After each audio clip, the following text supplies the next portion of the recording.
Hi friends, welcome everybody. Today's section we are going to study the retinoscopy in a clear section. Basically, retinoscopy is a objective method to determine the refractive status of the eye.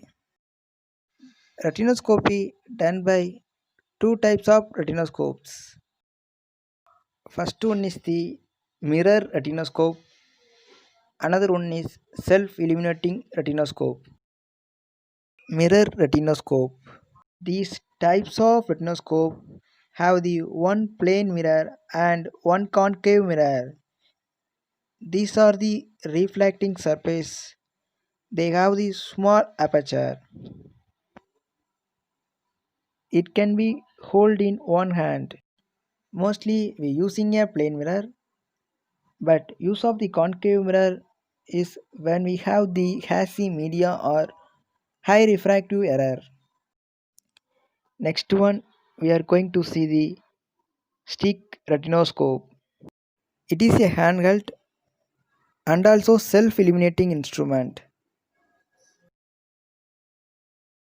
It is projected with the streak of light which is the source of illumination.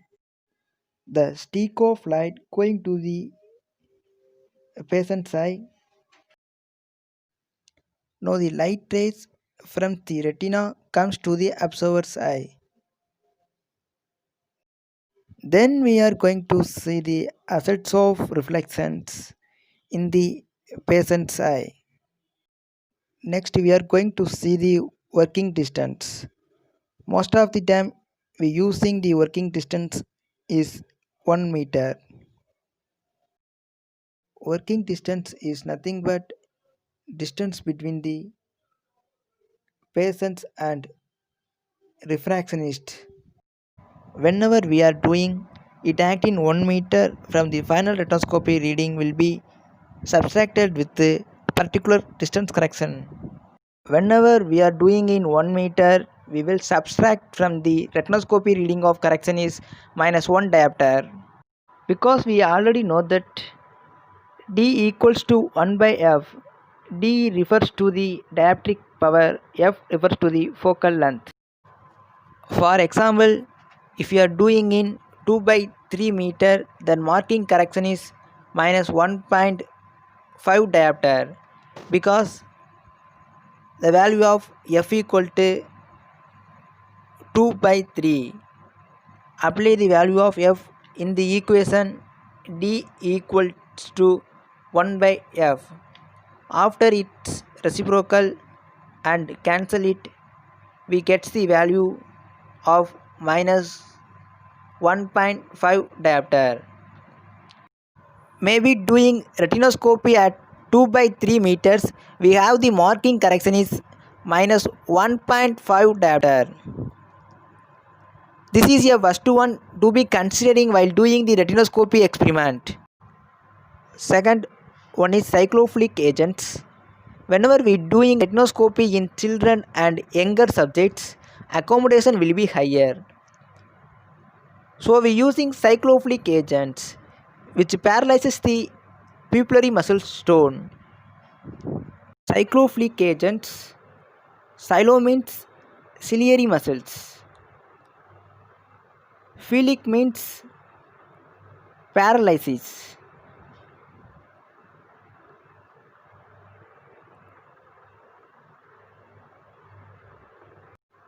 It is also known as dilating agents because it paralyzes the ciliary muscles, so accommodation will be lower due to the reason of the complete dilation of the pupil. Once more we say that it helps in the paralysis of ciliary muscles. Otherwise it is not required in adults and older patients because pupil is very small. The patient up to the age of 6 that is achieved by application of atropine sulfate in 1%.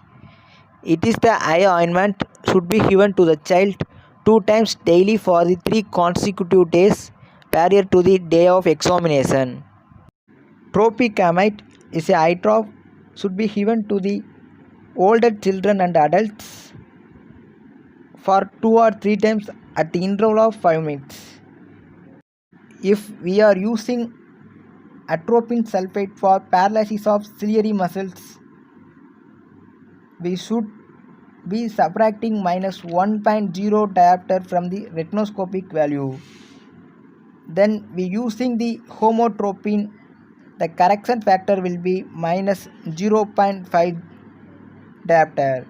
Otherwise, we also use cyclopentolate, then correction factor will be minus 0.50 to minus 0.75 diopter.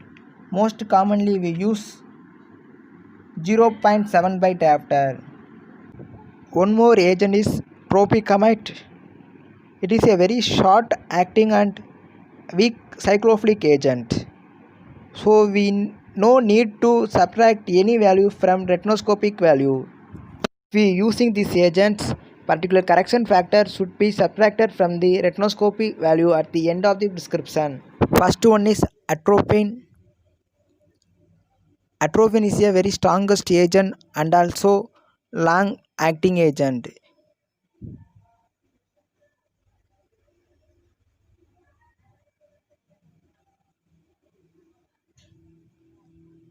Action of the atropine at the last 2 to 3 weeks or 10 to 14 days. Next one is homotropine. The acting of homotropine will be 2 to 3 days. Next one is cyclopentolate. The acting time of the cyclopentolate is 2 to 6 hours.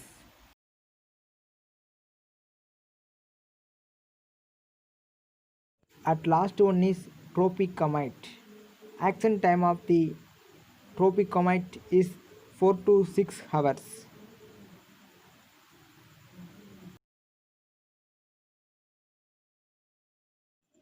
After doing the cyclophilic, we can able to do the retinoscopy. During that, we can see some reflex action in the retina.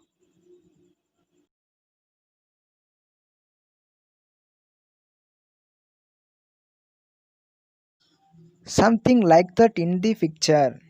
Then we are going to study these reflexes. Reflexes could be thin. When we are going to move the retinoscopes, reflexes in the patient's eye also moved, which could be slowly and it could be dully reflex. When you notice these three things, patients should have the higher refractive power. If you have the thick reflexes, because of light source displayed over the whole pupil, flicks moves fastly, and also you have the bright reflexes, then the patients have the low refractive power. These are the three things you must know to neutralize the refractive error. Now we are going to see the retinoscopy direction. Retinoscopy should be moved in horizontal, vertical, upward and also downward direction. While we are moving the retinoscope in horizontal or vertical direction, there are three possibilities only. First one is against the movement. If we are moving the retinoscope in a vertical or horizontal direction, then shadow moves in the opposite direction, that patient becomes myopic, having the power dislike. If the refractionist absorbs the against the movement, the point of neutralization can be achieved by adding the increasingly concave minus lenses from the trial set in the trial frame. Second one is point of reversal. If we moving the retinoscope in vertical or horizontal direction, there is the absence of shadow or absence of closeness or completely dark or bright appearing, then we notice that the patient is completely alright. They have no refractive error. At the last one is with movement. If you moving the retinoscope in vertical or horizontal direction, then the shadow also moving in the same direction, then we notice that the patient will be hypermetropic, emetropic or simple myopic, having the power like this. If we observe the with movement, the point of neutralization can be achieved by adding the convex plus lenses from the trial set in a trial frame. The point of neutralization also neutralizes the speed and brightness of the retinoscopy reflex and also shadow. The point of neutralization also holds point of reversal. Likewise, we doing the point of neutralization in both vertical and horizontal meridians separately in each eye. Next one, we are going to calculate the refractive error under retinoscopy. We can easily done it with a simple formula Re equals to 1 by minus small t plus capital T plus capital A. Re refers to the refractive error. Small d refers to the working distance. Capital T refers to the dioptric power of the lens. And also capital A refers to the accommodation in diopter. Next one important thing is power cross. If the retinoscope done within 1 meter and also using cyclophilic agent, then what will be a final prescription of the power lens? Power cross is nothing but it is a retinoscopic value. Otherwise, it is not a refractive error of patient. Next, we are going to see the neutralization of refractive error. First thing, we place the powered lens in a trial frame in front of the eye.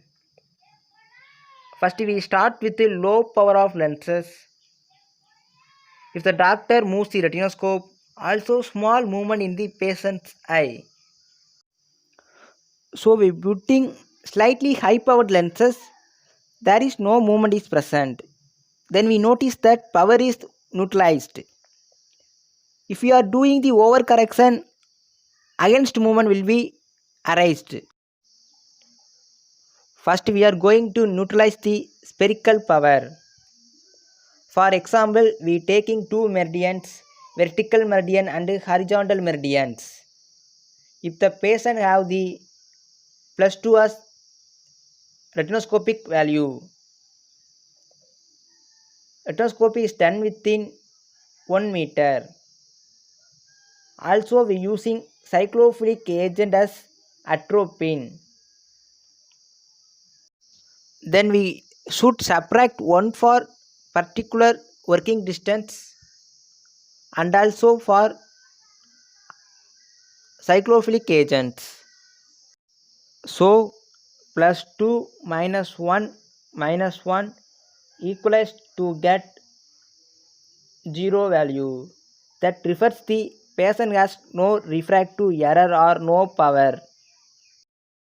Another one example, if we take the retinoscopic value plus 4, working distance also minus 1, cyclophilic agent as atropine also used, then plus 4 minus 1 equalized to get plus 2 ts. So the patient will be hypermetropic.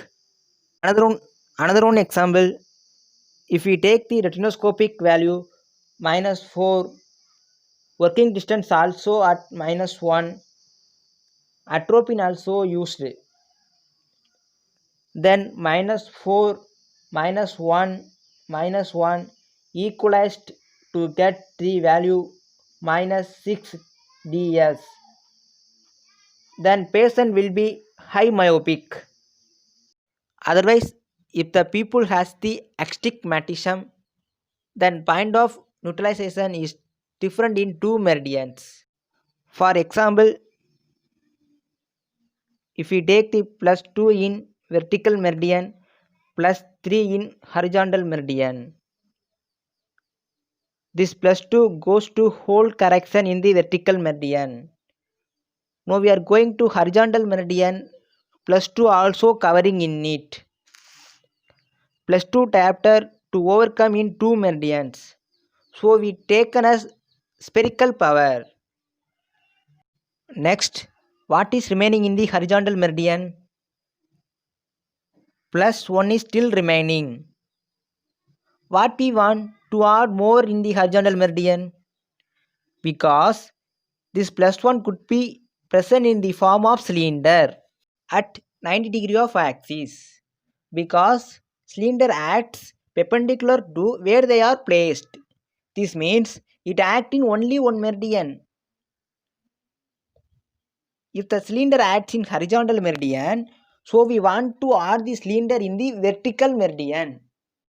One more example, if we take the plus 4 in vertical meridian as retinoscopic value at horizontal meridian plus 2 as retinoscopic value. Working distance also be minus 1. Cyclophilic agent like homotropin also used. Then minus 4 minus 1 minus 0.5 equals to get plus 2.5. Next, in horizontal meridian, plus 2 minus 1 minus 0.5 equals to get the value plus 0.5. Plus 0.5 is overall common in two meridians, so we taken as cylindrical. Next one, what is still remaining in the vertical meridian?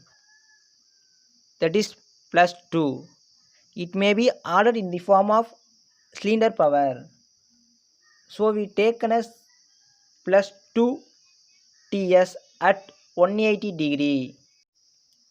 Because we already know that cylinder act in horizontal meridian, so we want to add the cylinder in vertical meridian. Then a final prescription will be plus 0.5 dioptric spherical bar plus 2 dioptric cylindrical at 180 degree of axis.